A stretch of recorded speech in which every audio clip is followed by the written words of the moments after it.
In an update to my previous segment, I want to do a longer segment about what's going on with Antifa and El Paso following this mass tragedy. And I also want to talk about how things are escalating. They are escalating faster and faster.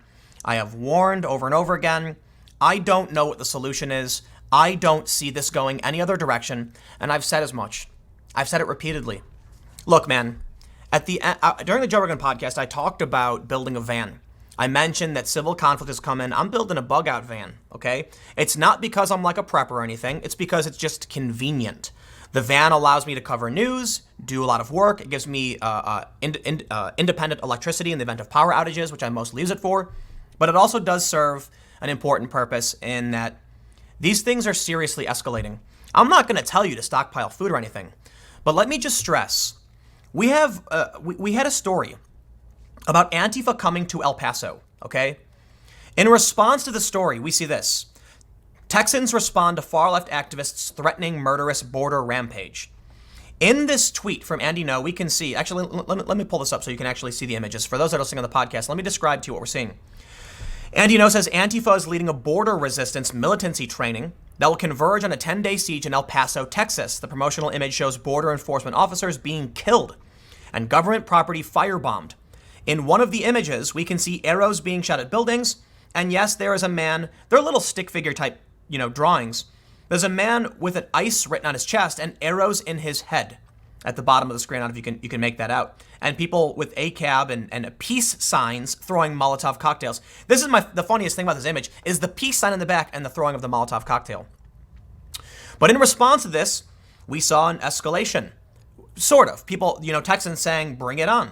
I'll read a little bit about this, and then I want to talk about the response from Texas. According to reporter Andy No, the radical leftists are promoting a 10-day siege. We get that. I want to see the response. Texans welcome Antifa. With Antifa activists seemingly signaling their intention to bring violence to a red state, Texans have warned that the reception could be less tolerant reception than they might be used to. Notably, residents are known to arm themselves with more than bows and arrows. Red State writer Brandon Morse rallied his fellow Texans for the arrival of Antifa activists with a Thursday blog post response to No's tweet. Great news, Texans, he wrote. The domestic terrorist group known as Antifa is coming to our state. If Antifa believes they're going to overcome the border agents, they've got another thing coming. For one, it's not ICE they'll be dealing with, it's our military and Texas's National Guard. Soyed out communists who have never operated outside their politically protected bubbles are in for a hard lesson if they believe they're going to storm into Texas and have their way. All they're doing is threatening Texans with a good time. Don't care what your opinion is. Escalation. In response to this, but following what happened in El Paso, Texas Lieutenant Governor warns Antifa stay out of Texas in wake of Walmart shooting, of which BuzzFeed called fake news for some reason. But no, they said this. Texas Lieutenant Governor Dan Patrick told Antifa to stay out of Texas in the aftermath of a shooting at an El Paso Walmart Saturday. Police have a 21-year-old male suspect in custody. We know the details. It's since been updated. The lieutenant governor referred to reports that an Antifa group plans to go to Texas and perform militancy exercises at the border. Patrick warned the group to stay out of Texas. I was looking at a story recently in the last couple of days where Antifa is posting they want to come to El Paso and do a 10-day siege. Clear message to Antifa. Stay out of El Paso, stay out of Texas. Basically, we don't need them coming in on September 1st. We didn't need them to begin with before this happened. I would say to Antifa, scratch Texas off the map and don't come in. It's not the time and place for them to come at any time, particularly in aftermath of what happened in El Paso. They go on to explain about the context of the border crossing, the border resistance. Now, here's the thing. In the past several days, we have had these stories. Escalation is coming. Look, man, I don't know what to tell you, right? A lot of people cracked jokes when I was on the Joe Rogan podcast and said this leads to escalation and civil conflict. I don't know what it will look like. It won't, a lot of people think civil war and they think, far-right militias and far-left militias. I don't think that's what it's going to be. I said it will be insurgency, people popping up, and yes, that includes what we're seeing in El Paso. A guy getting a rifle, going in. I mean, now that guy's nuts, okay? I don't know why he's attacking civilians and he thinks these people are crazy. Look, a lot of people are saying it's an issue of mental illness, issue of gun control. Let's just stop. It's an issue of festering ideologies, and they're only going to get worse. Nothing's going to stop them. These aren't people necessarily who are crazy. I wouldn't say they're of sound mind because they're in these festering bubbles of insane information and insane perspective. But it's got a working logic behind it. Okay, the intersectional Antifa types, they have their own weird broken ideology. Same, it's all identitarianism. It's people saying they're basing the world on skin color and identity. And then you have the white identitarians who feel threatened and are getting angry, and the leftist identitarians who are threatening the white identitarians. It is a clash of ideology.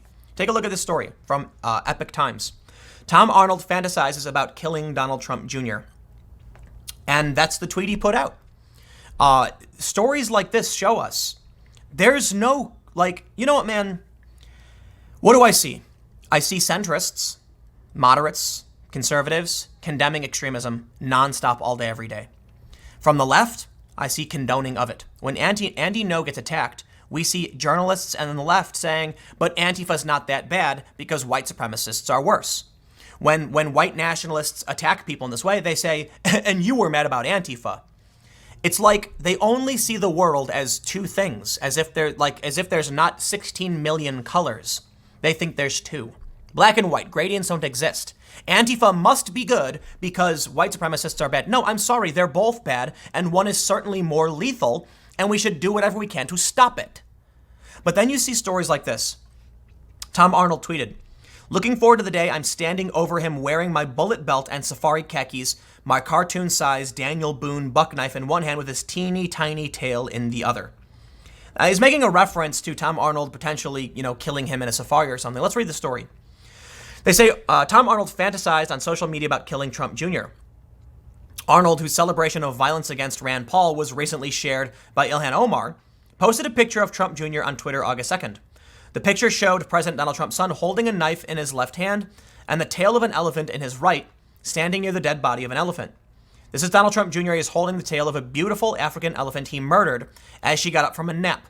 Trump Jr. is the real piece of garbage. My understanding on that story is that it was a permitted killing in that there are errant and wild elephants that actually cause problem that decimate the elephant populations. I'm not entirely sure, but let's read.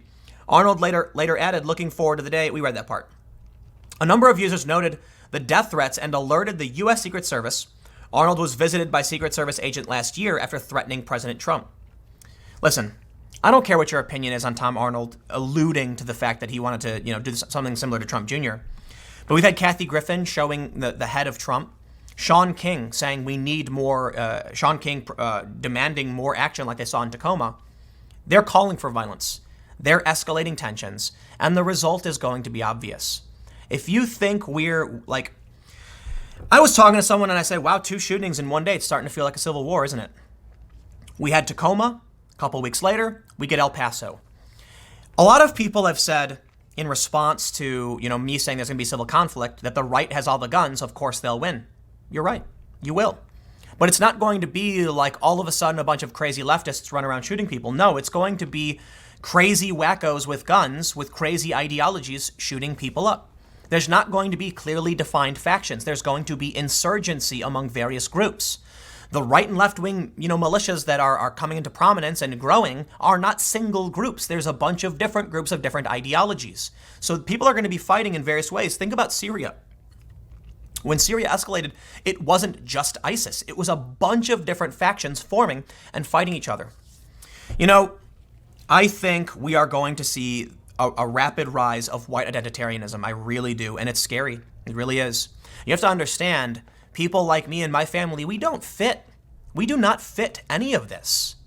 When you look at this guy's manifesto, he said dirty race mixers. He's talking about me and my family. He called us dirty race mixers.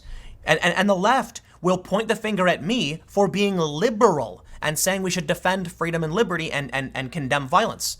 They point the finger at me for that.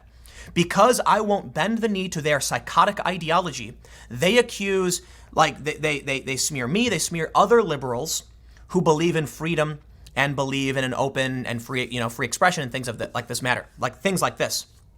But then you can look at the actual leaks from the Charlottesville logs where they refuse to even listen to my commentary and news because I'm a dirty race mixer. I mean, actually, I'm technically not. It's just my family that was, and I'm the product of it. So these extremist identitarian ideologies are bad news for people like me. We're effectively called global citizens, I guess. I've been accused by even non-violent white identitarians, like people who have talked to me saying, I was told this. I was told I have no identity because I can't associate with any group based on being mixed race. I think that's insane. I'm an American and identify as such, but they say you'll never understand true racial identity. I'm like, okay, well, you know what? There is. I don't have a mixed race community. I don't. The point I'm trying to bring up by saying this, and a lot of people are always like, Tim always brings up his mixed race. Yes, to make this point, people like me, my friends, and those who believe in a liberal society, an anti-racist society, do not find, security and safety with any of these extremist factions. There are certain people in this country who will be safe, absolutely safe, even if they disagree with white identitarians. Let's say white identitarians actually do gain a foothold, fascism rises, and they're in power. Oh yeah, there are white liberals who will be fine. I'm not so sure that's true for me and my family. When the left identitarians take power, they still don't like me because I'm still part white. This is the danger of these ideologies, and it flies in the face of what it means to be an American. America is the great melting pot, bringing together different people from different parts of the world with different ideas to make a better, more free, a perfect union, life, liberty, and the pursuit of happiness. But the escalation is in our faces. And these extremists are going to make life hell for all of us. Most people oppose this, the extremism. But it won't matter. It won't matter. Because here's what I think is going to happen. The extremists will keep fighting. And they'll keep pointing the fingers. And eventually, you will have people forced into one bracket or the other. And I think we are going to see racial animus reach epic proportions, violent proportions, beyond what it already is. The senior staff of the Democratic Congressional Campaign Committee resigned because they were white. They said, the executive chair, I believe, the executive director or whatever her position was, said she was doing it for the mission. Okay, I don't care. I don't care if the Democrats want to resign because they're racists. Fine. But where do you think this leads to? You have AOC saying the concentration camps on the border. You have the DSA saying open borders, abolish ICE and CBC, do not replace them. You have these same far leftists saying get the white people out of the leadership of the DCCC, and they fall in line. It all is leading to one conclusion. I gotta say, it's like a nightmare come true. Anyway, I'm gonna leave it here. I'm gonna talk about something else coming up in a few minutes. Stick around. Next segment will be coming up shortly. I will see you then.